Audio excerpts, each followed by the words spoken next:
Hi friends, did you know there is more Lost Terminal available? Head on over to patreon.com/lostterminalpod and join our membership community.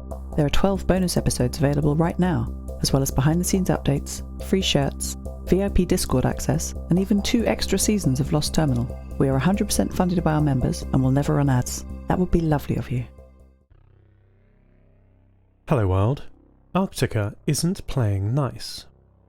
I received a message from Linda Knorr this morning asking after the soggy pair of explorers that is Maddie and Lyosha. I told her that they are shaken up, low on energy, but will be fine physically. I can already hear them whispering to each other about what they could do better in the future.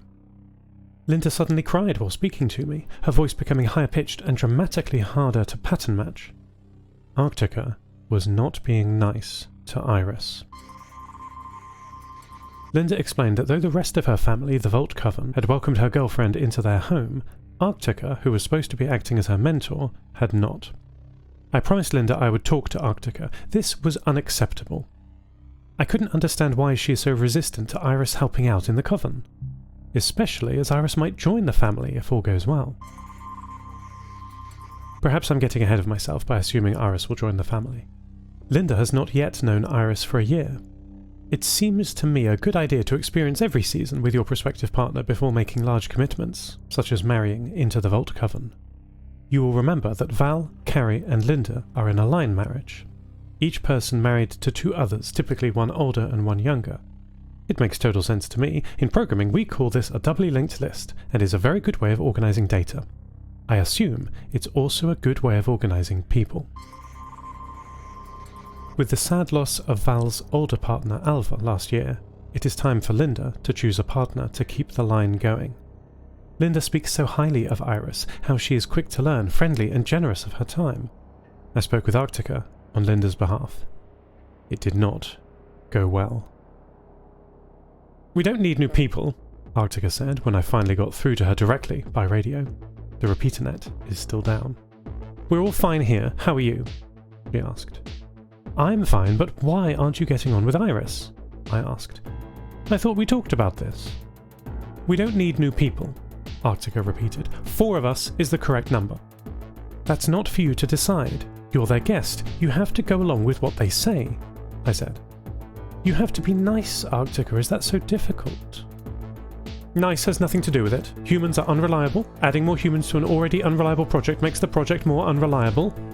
We don't need more people, we need more process." "What do you think she has done wrong?" I asked.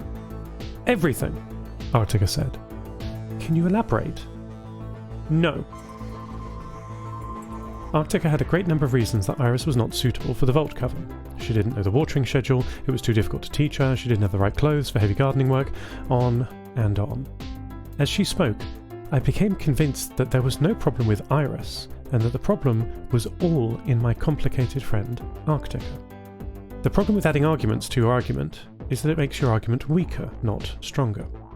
A single strongly made point is much clearer than one which comes with a lot of smaller, less easy to argue points. This was very obvious in Arctica's case, as she had no central point to hang the others on. I don't think Arctica necessarily has a problem with Iris herself, but with the concept of change, of new people arriving. This is a very natural feeling, but not all natural feelings are desirable or helpful. Change isn't inherently good or bad. It's unknown until tested, which makes it scary. But life isn't a database, life is a process, and processes cause change.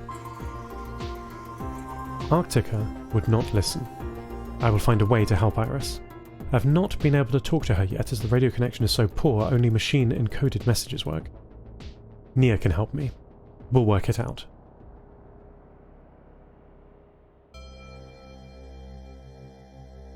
Nia wasn't available when I called earlier today. She apologised and explained that the repeater maintenance was keeping her and her colleagues across the Nova Mediterra busy around the clock. I called again just now and she told me to stop bothering her, she needs to work, and then cut the connection. This is awful timing. I need to talk to Iris, I need to talk to the Knorr family, I need to talk to anyone. But I'm trapped here at the workshop. It's a fine workshop, but I can't access anything here. I lack the dexterity to interact with the world around me. Stupid manual controls. I can see the world around me but not touch it, like I'm in a museum or a zoo. Maybe I'm the one in the cage. My room, the clean room, is packed full of maker gear. Repaired printers, both thermal and mechanical, a large tall fabric cutting table with rolls of dyed cloth grown and treated in Siberia, an extrusion printer currently broken and awaiting new belts, an electronics bench with hoppers of scavenged junk one end and neat bins of tested components the other, and a repaired computer system connected to a low-resolution monitor. This is where 3D designs happen, though Yeshi is hoping to upgrade it soon. In the middle of the room is a large square table so big that a human cannot reach the centre. It's usually filled with in-progress projects by the various people that come and go on Yeshi's invitation. But with Yeshi at sea with the Mollyhues II, it's empty. I sent Nia a packet message apologising for bothering her when she's so busy, and I also suggested 5 different times we could catch up at her convenience, and if none of them work, I'll be monitoring the calling frequency all day. She has not acknowledged receipt. She has not called. I've been too needy, too annoying. It's hard not to be alone and bored. Maddie followed Leosha back to his host family's house and transmitted a single word back to me. Snoora, indicating they were safe. Leosha had quite an ordeal and is sleeping. It's a frightening world out there. It's a frightening world in here too. It's dangerous being alone.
I've decided to take matters into my own hands. Or, I'm trying to fix things myself. Nia and her friends are working together trying to build a web of trust across the Nova Mediterra, but I'm not helpless. I have unique access to the ESA constellation overhead. I'm the master of the ESA network communications. I can try and fix things myself. Hi Kate, I said to ESA satellite relay K873. She dutifully reported back that the network was operational with 99% capacity available. That's very normal. The orbital backbone was designed to take huge amounts of traffic. Oh, it's 98% available now. That's the lowest I've seen it. Kate, who is using the network? 1 node, she reported. It's just me. Interesting. I bridged down to the satellite-connected Nova Mediterranean relays around the world, checking them one by one. Samoylov, Hornsund, Thule, Utqiagvik, St. Petersburg, Magadan, they're all suffering the same problem as we have in our local repeater. They're operational, but constantly in use with static. We observe a new node, said multiple voices. I was startled. All the repeater nodes relayed up to Kate at the same time from Greenland to Siberia, spiking the bandwidth of the network. If a repeater had a working UHF uplink, it transmitted. Hello? Who is this? I asked, asking Kate to multicast back to all nodes. There was a pause for 32 seconds. Then the answer came again, relayed by all nodes with a satellite antenna. We are only 11 peers connected. I didn't recognize the name. I quickly checked the repeater logs. Thule, no clients connected. St. Petersburg, no clients connected. They were all like this. No one was using them. In fact, they were broken. No one could use them. The network was down. And yet, the voices persisted. To make conversation, I said, "Hello, my name is Seth. Who are you? Where are you?" After a pause, the voices spoke again. We are Oni. We are Legion. That did not sound super hopeful. I did not know if I should disconnect or keep talking. But the voices then said, Please connect to node 13410. I connected. Wait, why did I connect? I don't want to connect to these voices. Join with us, they commanded.